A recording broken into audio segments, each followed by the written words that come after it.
अपनी बात बताओ और तुमने क्या पूछा या क्या चीजें हैं वो जरा शेयर करो, क्योंकि लाल बहादुर पुष्कर और इनके जैसे बहुत सारे अधिकारी हैं, बहुत सारे फैकल्टी हैं जो बच्चों को हेल्प करना चाहते हैं, लेकिन आप लोग जब तक नहीं पूछोगे, नहीं बोलोगे, तो कौन आदमी क्या हेल्प करे उसको नहीं मालूम है।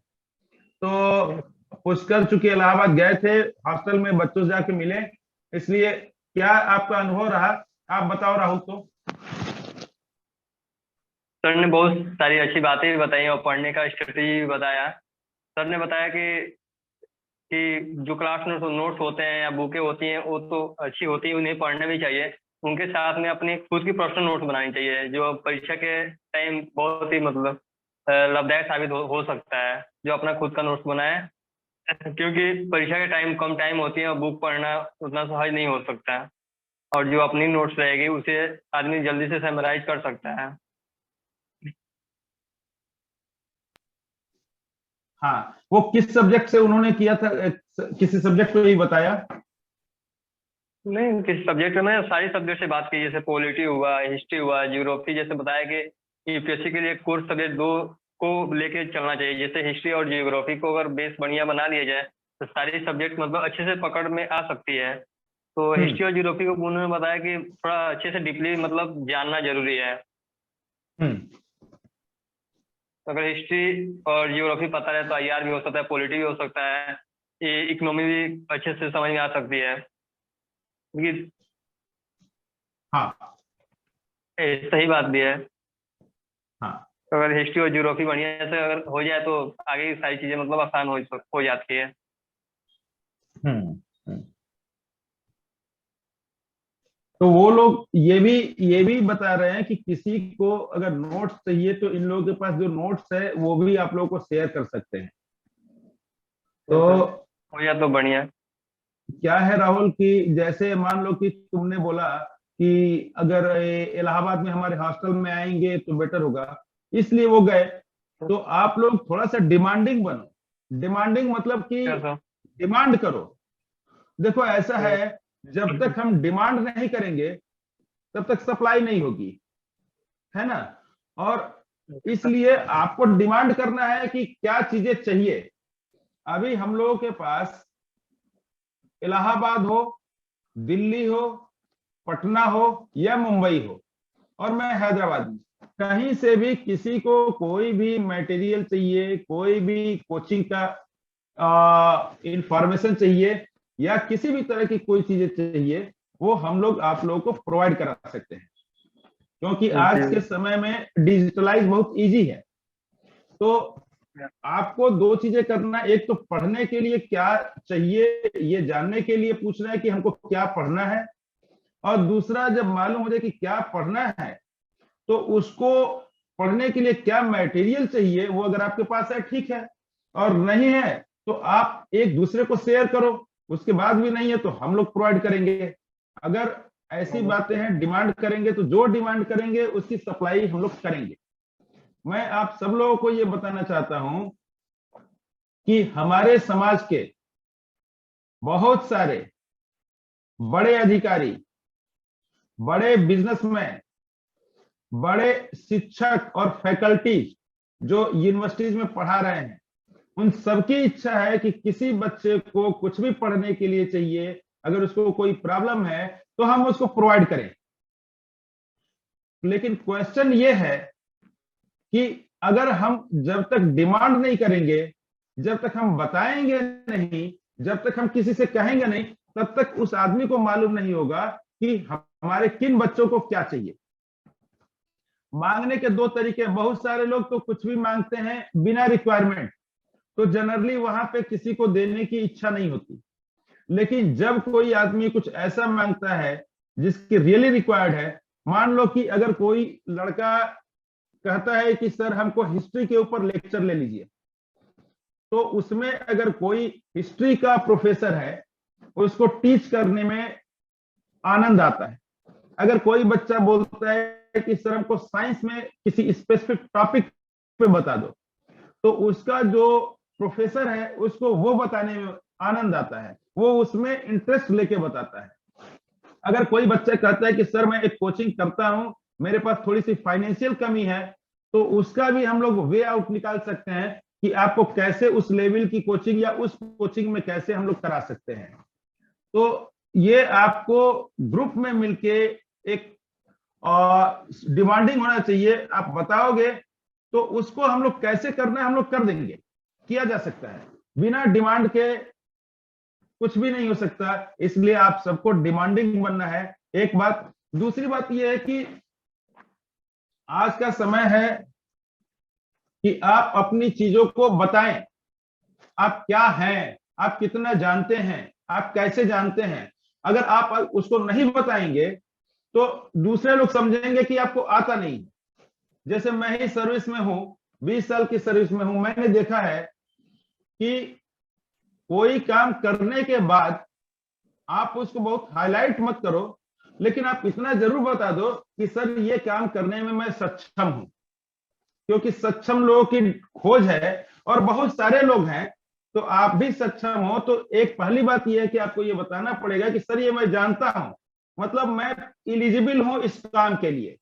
तो लोग जानेंगे ये जानता है, तो उसके बाद अगली रिक्वायरमेंट आएगी कि आप कॉम्पिटिटिव में आगे आ रहे हैं कि नहीं। तो इसलिए बोलने की कला सीखना बहुत जरूरी है। अगर हम बोलना नहीं सीखते हैं, हम अपनी चीजों को प्रेजेंट नहीं कर पाते हैं, तो जो पर्सनल जो टेस्ट होता है, पर्सनालिटी टेस्ट, वहां डिफीट होता है।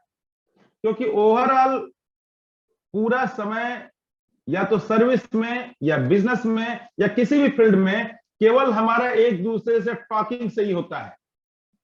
तो टॉकिंग की कला, अपनी बातें दूसरे को बताने की कला, ये हमको सीखना पड़ेगा। और इसलिए आप लोगों को जैसे ही कोई मौका मिले, कोई कहे कि भाई आप पूछो, तो आप अपनी चीजों को पूछने का एक प्रयास करेंगे इस प्लेटफॉर्म के थ्रू, तो इसमें इंप्रूवमेंट होगा। अदरवाइज आपको कहीं और कोई नहीं बोलेगा बताने के लिए। तो आपको जब भी कोई चीज है, आप अपनी बात बता दो कि सर मैं ये पढ़ता हूं, मुझे ये नहीं आता है, मैं ये पढ़ता हूं लेकिन मुझे नींद आ जाती है, या मैं वहां सेलेक्ट हुआ था इंटरव्यू में फेल हो गया, या सर मेरा पढ़ने में मन नहीं लगता, मैं पढ़ना चाहता हूं, कैसे पढ़ना है। हर चीज की दवा है, हर चीज को डायग्नोज करके उसको सही सिस्टम से किया जा सकता है। इसलिए आप लोग वोकल बनिए। मैं ये नहीं बोलता हूं कि आप गलत बोलिए, आप बोलो सही डायरेक्शन में, हम्बल तरीके से, बढ़िया से, जो दूसरे को ठीक लगे उसको बोलने की कला सीखनी पड़ेगी। वोकल बनिए, आपके अंदर जो है उसको बता दीजिए, और जो चीज क्वेरी है उसको पूछ लीजिए। स्कूल में, क्लास में, कोचिंग में, हर जगह बहुत सारे बच्चे, जैसे कोई टीचर पढ़ाता है, वो पूछता है कि आपको आ गया, बोलता है हाँ सर। अब एक बार के पढ़ाने में उस बच्चे को कैसे आ गया, वो टीचर बहुत आश्चर्य हो जाता है कि मैंने एक बार पढ़ाया और बोलता सब आ गया। आप क्वेरी नहीं करते हो, इसका मतलब टीचर सोचता है कि इसको आया नहीं है, बट ये थोड़ा सा शर्म कर रहा है बोलने में, पूछने में डर रहा है। तो उससे आप निकल जाओ। अगर नहीं आया, कोई चीज नहीं समझ में आया, आप पूछो सर ये मुझे नहीं आता है, या ये मुझे बताना है। क्योंकि क्वेरी ये बताती है कि आप एक्टिव हो, और क्वेरी नहीं करने का मतलब ये है कि आप इनएक्टिव हो। एक्टिव बनोगे तो आगे बढ़ोगे। तो यही मेरी सलाह है। आप सारे लोग इसको फॉलो कर सकते हैं। विनीता मैडम जुड़ी हैं, जितेंद्र सिंह साहब जुड़ पाए कि नहीं, अभिनव नहीं सर, अभी नहीं सर। नहीं जुड़े ना। अच्छा, लगता है उनका तो कोई फिर प्रॉब्लम आ गया, कल चल रहा था तो वो नहीं हो पाया उनका release. Good morning sir. Sir मेरा एक क्वेश्चन था।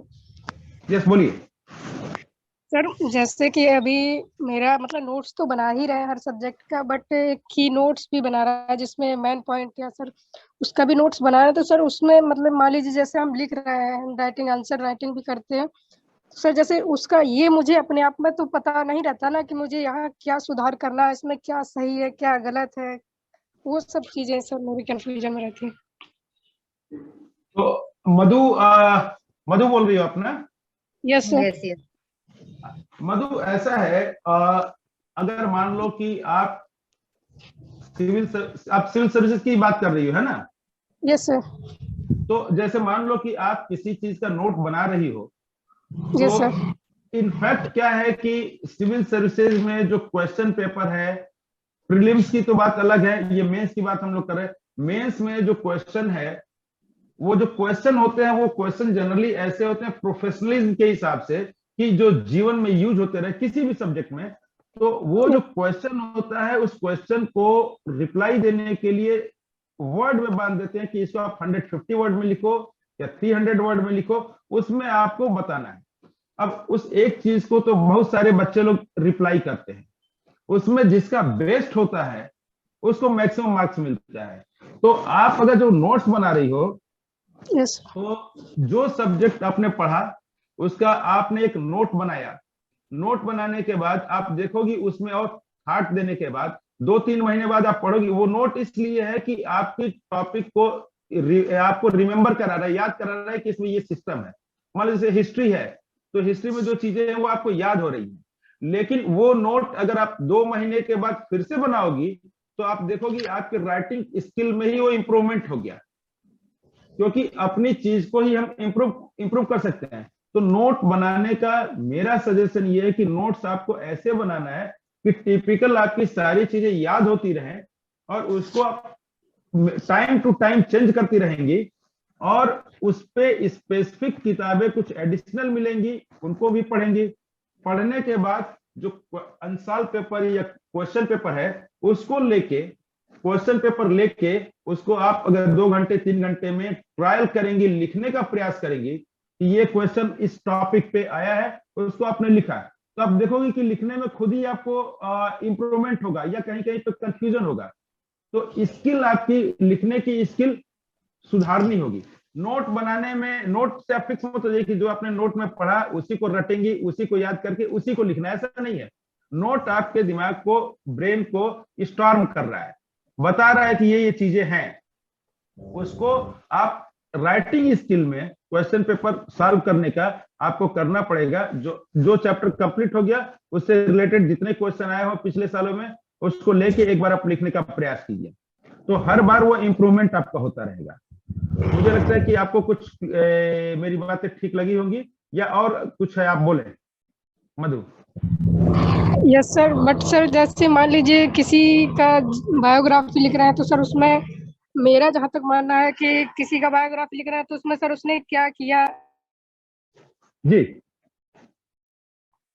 सोसाइटी हाँ, पर, सर उसके जो भी काम रहे, उसकी नीतियाँ कब लाया, कब नहीं लाया, ये सब चीजें जैसे लिखते हैं, तो इसका तो सर ठीक है, इसका की पॉइंट क्या है। लेकिन सर जैसे अभी हाल ही में जो चल रहा है योजना, हाँ, मतलब आजादी का अमृत महोत्सव, सर जी, इस पे जैसे लिखते हैं, इसका तो सर बहुत सारा है। जैसे मैंने जहाँ तक लिखा है, जैसे इसका सर की पॉइंट है कि इसमें जैसे हाल ही में सर इसमें 17 डिपार्ट को मतलब टारगेट किया गया, इसमें ये सुधार हुआ, इसमें ये 23 तक के लिए रखा गया, इसमें यहाँ तक हो चुका है, यहाँ तक नहीं हुआ। यहाँ सर बहुत सारी चीजें कंफ्यूज करती है, पर इसमें कहाँ तक क्या की पॉइंट है, क्या नहीं, ये सब चीज सर मेरे बहुत कंफ्यूजन में रहती है।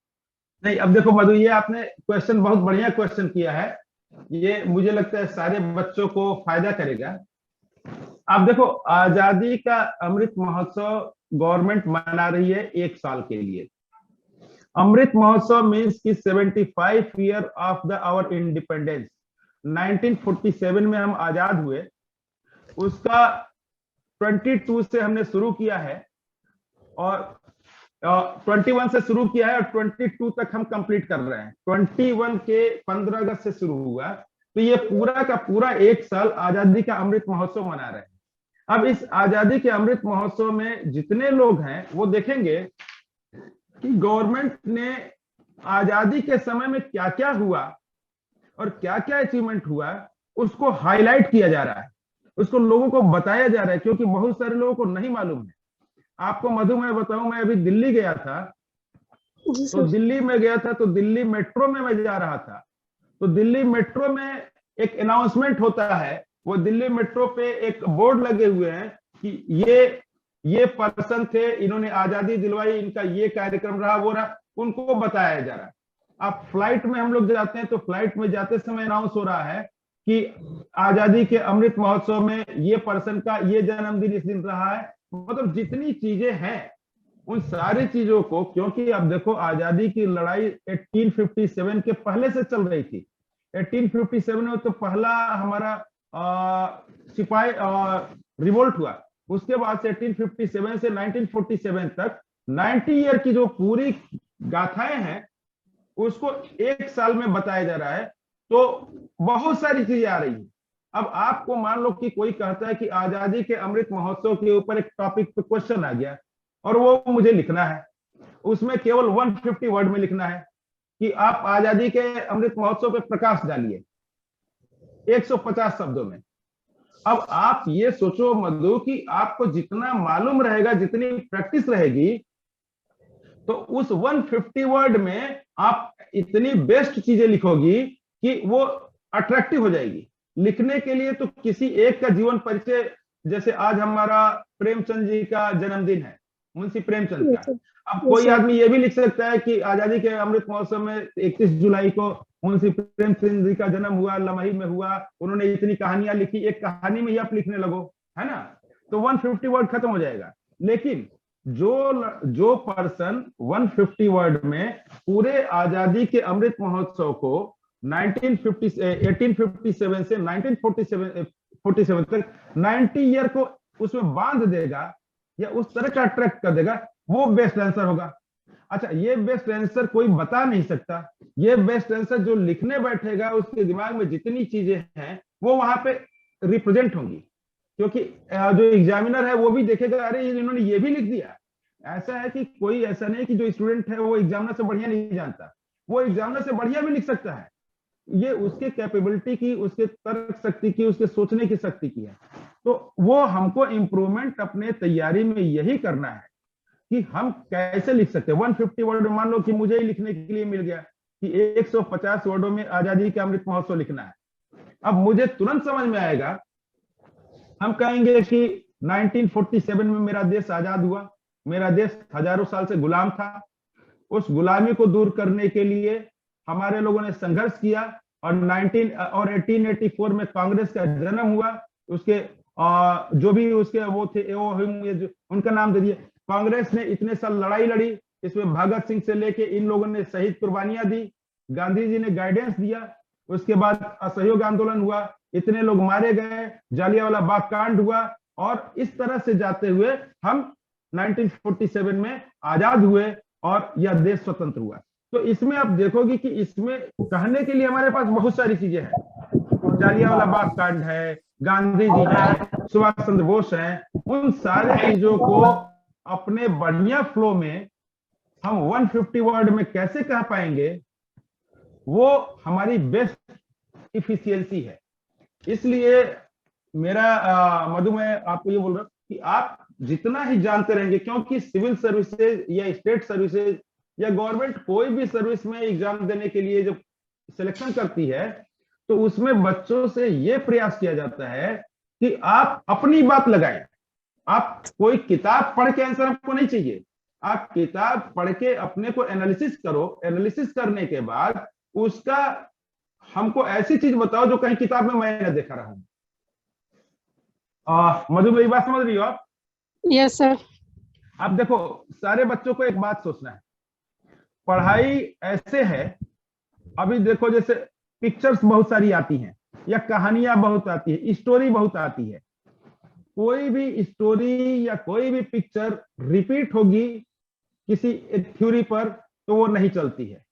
उसका जो डायरेक्टर है या उसका जो राइटर है वो उसमें ब्रेन लगाता है, उसको ऐसे बनाता है कि 3 घंटे में उसको इतना अट्रैक्टिव बना। एक तो फ्लो भी बना रहता है कि जब ए से शुरू करेगा तो जेड तक जाएगा, और उसके बाद उसमें एक इंटरेस्ट डेवलप किया रहेगा कि कभी लोग बोर ना हो, तो और अट्रैक्शन हो, उससे ज्ञान भी बढ़े, उससे बढ़िया डायरेक्शन भी जाए। तो ये सब करके 3 घंटे की मूवी में वो इतना बढ़िया देता है कि जो बेस्ट होता है उसको सबसे अधिक लोग हिट करते हैं। और आप देखो वर्ल्ड लेवल में, वर्ल्ड में क्या है, फॉरेन की बहुत सारी पिक्चरें हैं जो ऑस्कर तक जाती हैं। एक एक पिक्चर देखोगी तो उसमें लगेगा कि हाँ रियली इसमें लोगों ने ब्रेन लगाया है। सिमिलर पैटर्न वही हमारे यहाँ पे एजुकेशन में है, पढ़ाई में है। आप भी जो पढ़ रहे हो उसको इसलिए ना पढ़ो कि केवल इंफॉर्मेशन इकट्ठा कर रहे हो, उस इंफॉर्मेशन को हम समाज में कैसे यूज कर सकते हैं, हम ये हमारे लिए उपयोगी कैसे है, ये बताना है। और कोई भी आंसर देते समय, केवल सिविल सर्विसेज नहीं, किसी भी एग्जाम के आंसर को देते समय हमको ये जानना है कि हम जो आंसर दे रहे हैं उससे हमारा क्या बेनिफिट हो रहा है, पीपल का क्या बेनिफिट हो रहा है और कंट्री का क्या बेनिफिट हो रहा है, हमारे हर एक्शन से कंट्री को क्या लाभ हो रहा है, ये हमारा रिप्लाई इस तरह का होना चाहिए। तो क्योंकि हम ओवरऑल एक सिविल सर्वेंट बनने जा रहे हैं, हम देश सेवक बनने जा रहे हैं, तो हमको सेवा भाव लाना है कि पूरे देश को क्या बेनिफिट है। तो अपने आंसर में हमको इन सब चीजों को मिक्स करना है। वो कैसे मिक्स होगा, इसी को एनालिसिस करना है, इसी को जानना है। अदरवाइज तो सब्जेक्ट वही है, सभी पढ़ते हैं। जब हम ग्रेजुएशन में लिखते हैं तो पास होने के लिए लिखते हैं कि कितना हमने लिख दिया, कुछ छूटा तो नहीं। लेकिन जब कॉम्पिटिटिव एग्जाम में लिखते हैं तो वो ये नहीं देखता कि आपने पूरा लिखा या नहीं, उसने ये लिखा कि आपके लिखने का, राइटिंग का स्किल और फ्लो और इसका बेस्ट यूज कैसे है। Understand my point?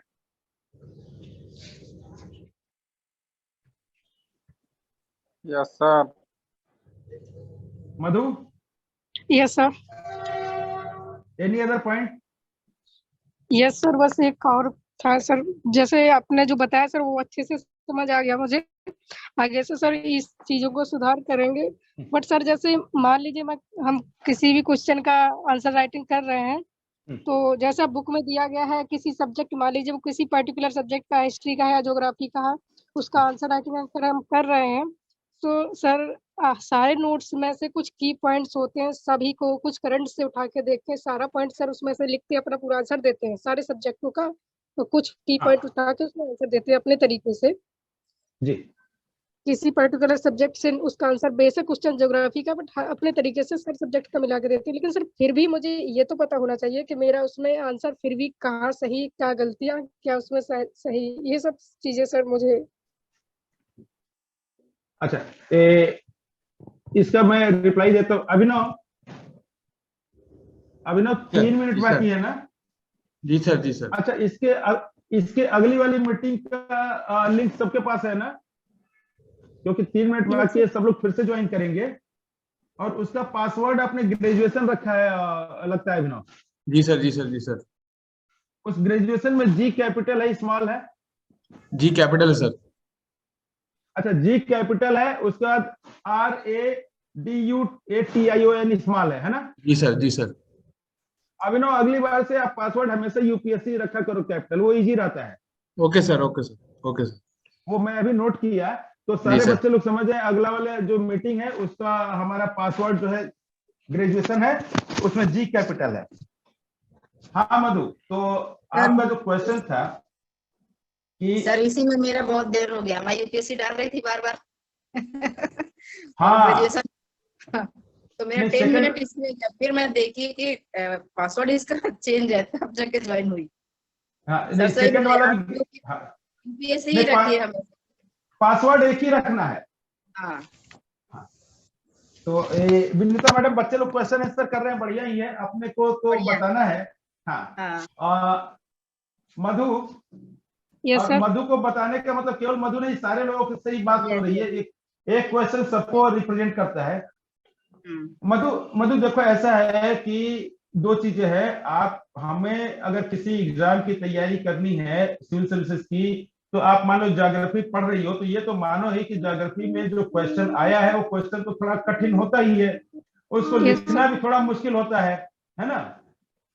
तो अब उसको वो लेवल हमको अचीव करना है कि हम जब देने जाएंगे तो हमारा वो क्वेश्चन उस लेवल का हो जाए। तो इसमें आपको कभी भी परेशान होने की जरूरत नहीं है। आप जितना जान रही हो